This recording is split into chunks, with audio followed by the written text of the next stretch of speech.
Si tu as déjà eu des troubles du comportement alimentaire et que tu souhaites te lancer dans une sèche, une prise de masse ou un régime en particulier, cette vidéo va t'éviter un grand nombre d'erreurs qui pourraient ruiner ton physique ou ton bien-être mental.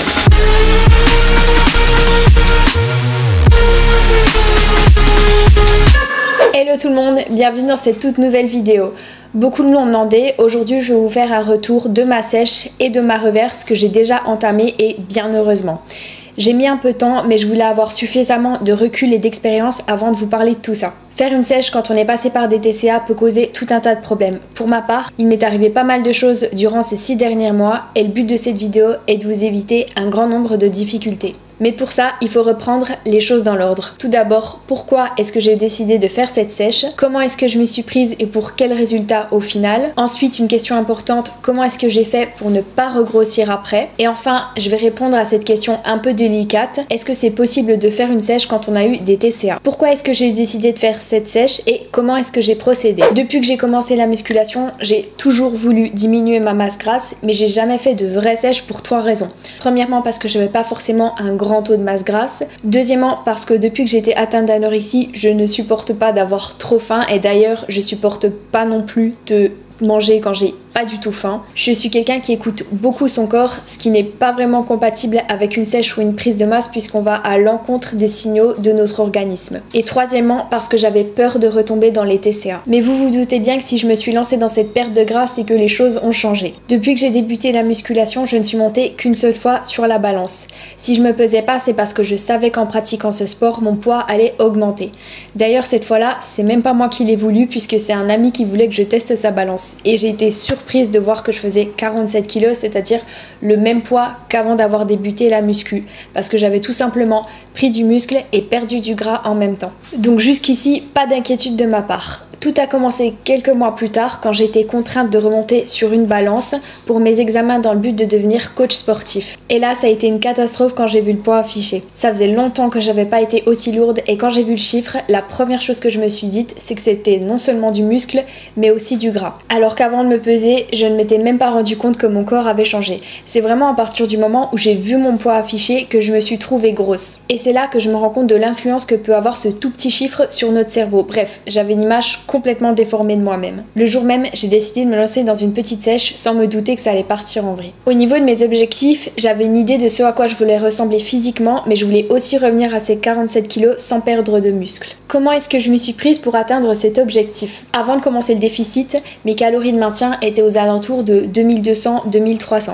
J'ai donc entamé la sèche en faisant des jours hauts à 2200 et des jours bas à 1900. Le principe de cette méthode repose sur le fait de faire des jours plus hauts en calories et d'autres plus bas. Mais à ce moment-là, je n'aimais pas du tout ce mode de fonctionnement et je le maîtrisais pas. Puis j'ai fini par abandonner la diète cyclique au profit d'une diète classique en restant à 1900 tous les jours. Au début, c'était très difficile parce que j'avais vachement faim, mais ça n'a pas duré parce que j'ai un métabolisme qui s'adapte très vite. Bref, j'ai gardé les mêmes macros jusqu'à ce que mon poids se stabilise, puis j'ai réduit de 25 grammes mes glucides, donc 100 calories, jusqu'à ce que mon poids se stabilise à nouveau. Au début, je ne perdais pas du tout muscles et je progressais même sur certains exercices jusqu'à ce que le Covid arrive. Ce qui a compliqué les choses parce qu'en plus de la fatigue que me provoquait la sèche, je devais m'entraîner à la maison avec peu de matériel. À ce moment-là, je peux vous dire que je me forçais vraiment à maintenir mes séances et à me rappeler sans cesse pourquoi je faisais tout ça. Puis c'est un peu plus tard que c'est parti en cacahuète. J'ai donc continué à réduire mes calories chaque fois que je voyais mon poids stagner pendant 2 semaines en enlevant soit des glucides, soit des lipides, mais toujours en gardant un minimum de ces 2 macros. Bref, j'ai continué comme ça jusqu'à arriver à un total de 1400 voire 1500 calories, ce qui est très bas pour moi et pour n'importe qui d'ailleurs. Et je peux vous dire qu'à ce moment-là, j'étais clairement pas en bonne santé. En ce qui concerne les protéines, je vous le rappelle, mais vous devez rester entre 1,7 et 2 grammes par kilo de poids de corps. Donc les protéines, on les touche pas qu'on soit en sèche ou en prise de masse, sauf si vous prenez 10 kg de muscle. Au début ça va, je me pesais une fois par semaine, puis je suis passée à une fois tous les 2 jours et j'ai fini par le faire tous les jours. J'en suis arrivée à un point où si je voyais que j'avais pas perdu de poids, ça me mettait vraiment dans un bad mood toute la journée. Alors attention, c'est normal que ça vous embête si vous perdez pas de poids pendant votre sèche, mais c'est si ça prend une place trop importante dans votre vie qu'il faut commencer à se poser des questions. En ce qui concerne le fait de se peser tous les jours, en soi il y a des avantages parce que ça permet de voir plus précisément votre évolution puisque votre poids il varie en fonction du glycogène, de votre rétention d'eau, de vos hormones, etc. Mais je pense pas que ce soit un bon mode de fonctionnement pour les personnes qui ont eu des TCA parce qu'on peut très vite retomber dans une obsession du poids comme ça a été le cas pour moi sans même s'en rendre compte. J'avais fini par atteindre le poids que je voulais et visuellement j'étais vraiment contente du résultat parce que j'avais plutôt bien maintenu ma masse musculaire, mais à quel prix? Parce qu'à côté de ça j'avais aussi un métabolisme au ras des pâquerettes, donc froid tout le temps, envie de rien faire, beaucoup de fatigue, etc. Sachez une chose, c'est que c'est tout à fait normal d'avoir des adaptations métaboliques lors d'une sèche, donc que votre métabolisme ralentisse. Mais ça va surtout dépendre du taux de masse grasse que vous voulez atteindre et de la façon dont vous vous y prenez. À côté de ça, je ressentais plus la faim parce que ma leptine était complètement déréglée. La leptine, c'est l'hormone qui régule la faim et la satiété. Et quand on descend trop bas en calories, elle est déréglée. Ajoutez à ça des douleurs au ventre pas possibles et des ballonnements, ce qui est tout à fait normal quand on mange très peu. Si vous vous sentez souvent ballonné, c'est peut-être parce que vous ne mangez pas assez. Du coup, les aliments s'accumulent dans votre intestin, ce qui crée une constipation et une fermentation des aliments. Bref, j'ai atteint mon objectif au détriment de ma santé. Ma reverse et où j'en suis actuellement. J'ai eu beaucoup de mal à remonter les calories, mais pourtant je savais que c'était nécessaire pour ma santé. En fait, je m'y prenais mal parce que j'essayais de remonter mes calories avec des aliments très riches en eau, donc très peu caloriques. Beaucoup de légumes, de fruits, de porridge plein d'eau. Alors tout ça, c'est très bien quand on veut sécher, mais quand on veut reprendre du poids, ça fait que remplir l'estomac. Donc il a fallu que je trouve des petits tips pour manger un peu plus facilement. La première astuce que j'ai mise en place, ça a été de diminuer ma consommation de fruits et légumes que j'ai remplacé par des galettes de riz, du beurre de cacahuète, des gâteaux, etc., etc. Ça a très bien fonctionné puisque j'avais vraiment faim 2-3 heures plus tard, alors que si j'avais mangé le même nombre de calories sous forme de légumes, j'aurais pas eu faim avant vraiment longtemps. En plus, on va pas se mentir, mais c'est meilleur que les fruits et légumes. L'autre astuce que j'ai à vous donner, c'est de tout simplement pas vous écouter. Parfois, j'avais pas du tout faim et pourtant, je savais qu'il fallait que je mange pour retrouver une bonne santé. Donc, je pense clairement qu'il faut pas toujours faire confiance aux signaux que notre corps nous envoie. Un exemple tout bête, parfois il faisait chaud dans la pièce et j'avais très froid au niveau des extrémités, donc c'est-à-dire au bout des mains, au bout du nez, au bout des pieds. Ce qui peut vouloir dire que le corps n'a plus assez d'énergie, donc de calories pour vous réchauffer. Donc en gros, c'est l'heure de manger. J'ai donc entamé ma reverse en me forçant à manger 100 calories supplémentaires, puis très vite, j'ai plus du tout eu besoin de me forcer parce que comme je vous l'ai dit plus tôt, j'ai un métabolisme qui s'adapte très vite. Donc aujourd'hui, je suis vraiment contente parce que je suis à 340 g de glucides, 90 g de lipides et 100 g de protéines, ce qui fait un total de 2600 calories. Donc en 3 mois, j'ai augmenté mes apports de 1200 calories. Et ça se peut que j'augmente encore parce que j'ai parfois encore faim. D'ailleurs, si vous voulez des exemples de journées dans mon assiette, n'hésitez pas à m'ajouter sur mon Instagram puisque j'en partage régulièrement en post et en story. Donc la question que vous devez évidemment vous poser, c'est est-ce que j'ai pris du poids pendant ma reverse? Et bien pour tout vous dire, mon physique n'a absolument pas bougé. La seule chose qui a changé, c'est que j'ai l'air un peu plus musclé à cause du glycogène stocké dans les muscles. Honnêtement, j'ai même l'impression d'avoir séché. Je me suis pesée pour la vidéo et je suis à plus 1 kg depuis le début de ma reverse, mais c'est à cause de la rétention d'eau. Cependant, je ne me pèse plus depuis que j'ai arrêté ma sèche et je pense clairement que c'est mieux pour moi et pour vous si vous êtes passé par des TCA, mais ça je vous en reparle un peu plus tard dans la vidéo. Sinon niveau énergie ça n'a rien à voir, je suis clairement beaucoup plus en forme. Une des raisons pour laquelle je vous partage ça, c'est pour vous montrer que vous ne devez pas avoir peur de remonter vos calories puisque c'est très long de prendre du gras. C'est impossible de prendre 10 kg en un mois, à moins que vous fassiez des crises d'hyperphagie tous les jours. Et au pire, si vous prenez 1 ou 2 kilos, c'est pas très grave puisqu'il y aura plein de bénéfices à côté. Mais du coup, quel est le bilan de tout ça et qu'est-ce que j'en tire? Maintenant, je vais vous poser quelques questions pour vous aider à savoir si c'est vraiment une bonne idée physiologiquement et psychologiquement pour vous d'entamer cette perte de gras. D'abord, sur le plan physiologique, si vous répondez oui à ces deux questions, vous serez probablement OK sur ce plan. Première question, est-ce que je suis en bonne santé? Est-ce que mon métabolisme fonctionne bien? C'est-à-dire, est-ce que je mange suffisamment de calories en ce moment et ce depuis un bon moment? Pour vous donner un ordre d'idée, je pense que 1800 calories, c'est le minimum, peu importe votre profil. Deuxième question, est-ce que votre objectif est réalisable? Des fois, je reçois des messages de filles sur Instagram qui sont déjà très sèches et qui souhaitent perdre du gras. Dans ce cas-là, soit leur objectif n'est pas réalisable tout en étant en bonne santé, ou soit elles ne se voient pas telles qu'elles sont. Et d'ailleurs, si vous avez du mal à évaluer si votre objectif est réalisable, vous pouvez toujours demander l'avis d'un coach. Ce qui nous emmène directement au point numéro 2, le plan psychologique. Je pense que c'est très important d'avoir un certain recul. Je vais encore une fois vous poser deux questions et si vous répondez positivement, vous serez probablement OK sur ce plan. La première, est-ce que vos TCA sont terminés depuis un bon moment? Et la deuxième, est-ce que vous pensez avoir un rapport sain avec la nourriture? Si vos troubles du comportement alimentaire sont très récents, le risque, c'est de ne pas réussir à vous arrêter lors de votre perte de gras. Personnellement, au début, j'ai failli stopper ma sèche tellement j'avais faim, puis une fois que j'étais dans l'engrenage, j'ai eu beaucoup de mal à stopper ma perte de gras.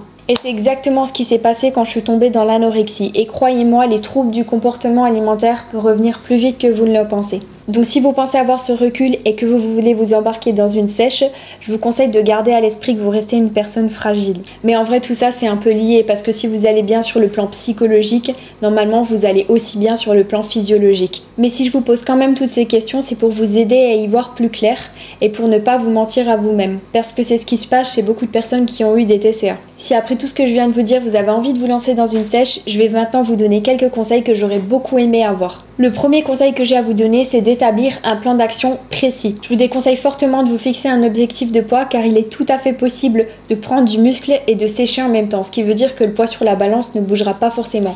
En plus de ça, ça peut vous faire retomber dans une obsession du poids comme ça a été le cas pour moi. Ce que vous pouvez faire en revanche, c'est vous inspirer d'une personne qui a une génétique et une morphologie très proche de la vôtre, sans non plus tomber dans l'obsession de vouloir lui ressembler à 100%. Il y aura toujours des petites différences. C'est très important de connaître sa génétique de base car on a tous un taux de masse grasse différent auquel on ne peut pas descendre en dessous sans être en mauvaise santé. Il y a des filles qui vont être en parfaite santé en dessous de 20% de masse grasse, puis d'autres qui vont perdre leurs cheveux, avoir les ongles cassants, etc. Encore une fois, c'est votre génétique et vous pouvez rien y faire, alors autant l'accepter plutôt que de lutter contre. En ce qui concerne l'erreur que j'ai faite depuis mes débuts en muscu, c'est de m'identifier à une tête très sèche en ayant comme objectif son physique. Sauf que les personnes de ma famille ne sont pas très sèches et c'est clairement un indicateur pour moi que je n'ai pas une génétique à avoir un faible taux de masse grasse. Donc pour connaître votre génétique, vous pouvez vous poser ces deux questions. Comment est-ce que j'étais avant d'avoir des TCA, plutôt mince, plutôt en chair, et comment sont les personnes de ma famille? Autre conseil, faire une diète flexible. Ce conseil, je l'avais déjà intégré avant de débuter ma sèche. Je pense clairement que c'est grâce à ce conseil que je n'ai jamais fait de compulsion ni de crise d'hyperphagie, ni même que j'ai eu la moindre envie. Tout simplement parce que j'ai continué à manger les aliments que j'aimais le plus et même à faire un repas libre tous les 15 jours. C'est-à-dire un repas où je ne compte pas mes calories. En l'occurrence ici c'était une pizza. Et d'ailleurs si vous voulez en savoir un peu plus sur la diète flexible, j'ai fait une vidéo que je vous mets juste ici. Et d'ailleurs on voit très souvent des athlètes qui font des crises d'hyperphagie après une compétition de body. Et je peux vous dire que 95% de ces athlètes ne font pas de diète flexible. Ce qui peut vous causer des compulsions alimentaires, c'est pas seulement le fait de se priver de certains aliments, mais aussi de manger trop peu, ce qui nous emmène directement au conseil suivant. Le rythme est le bon nombre de calories. La plus grosse erreur que j'ai faite pendant ma sèche, ça a été de descendre trop vite mes calories. Sachez une chose, c'est que la fréquence à laquelle vous allez baisser vos calories ainsi que le rythme dépend de chaque personne. Il y a énormément de facteurs qui entrent en compte tels que votre poids, votre taille, votre âge, votre sexe, etc. Donc ça sert à rien de copier sur moi. En fait, votre but principal pendant que vous êtes en sèche, c'est de garder votre métabolisme le plus haut pendant un maximum de temps. Et si vous réduisez trop rapidement et drastiquement les calories, vous allez peut-être perdre très vite du poids au début, mais votre perte de gras va très rapidement se stopper. Pour vous donner un exemple, à 1500 calories, je ne perdais plus de poids. Et c'est fou de voir à quel point le corps s'adapte. Et nous, ce qu'on veut en sèche, c'est que justement, le corps ne s'adapte pas à ce déficit pour qu'il puisse continuer à puiser dans les réserves de graisse. Sachez une chose, c'est que quand on restreint les entrées de calories, le corps diminue les sorties. Donc tout ce qui lui demande de l'énergie et qui ne lui est pas essentiel comme votre thermogénèse, c'est-à-dire la température de votre corps, les règles, la pousse de vos cheveux, de vos ongles, il le bannit. 1500 calories, c'est très proche de mon métabolisme de base qui est de 1300 d'après la formule qu'on trouve un peu partout. Formule qui, soit dit en passant, est très approximative puisqu'elle se base uniquement sur 4 critères qui sont votre poids, votre taille, votre sexe et votre âge. Mais vous devez savoir que deux individus qui ont exactement ces 4 mêmes critères peuvent avoir un métabolisme de base complètement différent, puisqu'il y a aussi la fluctuation de vos hormones et votre masse musculaire. Je vous rappelle que plus on est musclé, plus le métabolisme de base est élevé. Par contre, en reverse, c'est le contraire. On veut que notre métabolisme s'adapte le plus rapidement aux nouvelles calories qu'on lui donne. On veut qu'il les utilise. Et si vous consommez trop de nourriture d'un coup alors que votre corps n'est plus du tout habitué, il ne saura pas quoi faire de toute cette nourriture. Il va donc la stocker. Et c'est ce qui se passe d'ailleurs dans n'importe quelle prise de poids. Alors attention, je suis pas du tout en train de diaboliser la prise de poids parce qu'elle est nécessaire dans certains cas, notamment pour les personnes qui sont très maigres. Je vous explique simplement les mécanismes de votre corps. Et personnellement, je sais pas vous, mais je trouve ça passionnant. Si vous êtes en surpoids et que vous vous sentez bien, alors tant mieux pour vous, franchement c'est super. Mais si votre objectif est de perdre du poids, alors j'aimerais vous aider à atteindre cet objectif sans nuire à votre santé mentale et physique. La deuxième raison pour laquelle je vous déconseille de descendre trop bas vos calories, c'est parce qu'ensuite vous aurez beaucoup plus de mal à les remonter. Finalement, vous voyez bien qu'une sèche, c'est pas seulement un déficit calorique, c'est beaucoup plus compliqué que ça. En plus, parfois il est nécessaire de faire des phases de relance, c'est-à-dire de remonter vos calories pendant un certain temps avant de réentamer un déficit. Vous pouvez également jouer avec le cardio à côté pour augmenter votre dépense. Enfin bref, vous voyez bien que tout ça c'est compliqué et c'est là que j'en viens au meilleur conseil que je puisse vous donner. vous faire accompagner par un bon coach. Lors de ma vidéo où je vous parle de mon anorexie, que je vous mets juste ici d'ailleurs, je vous avais conseillé de vous adresser à un professionnel si vous aviez des troubles du comportement alimentaire. Donc je pense à un psy ou un psychiatre. Et bien là c'est exactement pareil. Je pense que le mieux c'est de s'adresser à un professionnel dans le domaine de la muscu, c'est-à-dire un coach. Et c'est encore mieux si c'est un coach qui est spécialisé dans les TCA. Ça va vous permettre d'éviter tous les problèmes que je viens de vous citer et en plus vous n'aurez pas à réfléchir de combien est-ce que vous devez diminuer ou augmenter vos apports. La seule chose que vous aurez à faire c'est de lui faire confiance et d'appliquer ce qu'il vous demande. En plus de ça, si c'est un beau coach, il va également vous accompagner après que vous ayez atteint cet objectif pendant votre phase de reverse. Donc maintenant, je vais vous faire mon bilan de toute cette expérience. En ce qui me concerne, c'est vrai que ça m'a un peu refroidi dans mon objectif de compétition, mais j'abandonne pas cette idée, je la garde dans un coin de ma tête. Ça m'a appris plein de choses sur mon corps et je saurai beaucoup mieux gérer la prochaine fois que je referai une sèche. J'ai également appris plein de choses sur le corps humain en général, ce qui va beaucoup me servir dans le coaching avec mes élèves. J'ai aussi pris conscience qu'on peut jamais être satisfait à 100% de son corps et il y aura toujours des choses qu'on voudrait améliorer. Donc si vous avez aimé cette vidéo, ça me ferait vraiment plaisir que vous mettiez un pouce bleu, ça m'encourage à sortir plus de vidéos. Et sur ce, je vous dis à très bientôt. Ciao tout le monde!